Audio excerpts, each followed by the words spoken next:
Spark today ન્યૂઝની આ મુહિમને હું આવકારું છું। સ્પાર્ક ટુડેના આ અભિગમને હું ખરેખર બિરદાવું છું, કારણ કે સ્વચ્છતામાં પ્રભુતા એ અમે માનીએ છીએ। માનનીય મોદી સાહેબે વર્ષો પહેલાં જ્યારે સ્વચ્છતાના વિષયમાં ગંભીરતાથી અમારા બધા જ લોકોને જણાવ્યું હતું, આપણા દેશના દરેક નાગરિકને જણાવ્યું હતું, ત્યારે દરેક નાગરિક પોતાના ઘરની આસપાસના વિસ્તારને, એની આસપાસના મોહલ્લાને, એની આસપાસની સોસાયટીને, એની આસપાસના વોર્ડને અને એની આસપાસના આખા વિધાનસભાના વિસ્તારને સ્વચ્છતામાં કામે લાગી ગયેલા।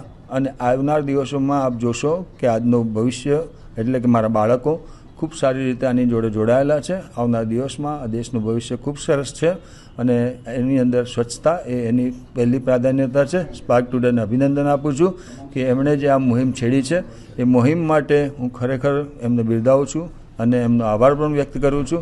વડોદરાની આ ચેનલ છે અને વડોદરાની અંદર સ્વચ્છતા માટે આ ચેનલ હંમેશા કાર્યરત રહે છે, એના માટે ફરી એકવાર એને અભિનંદન આપું છું।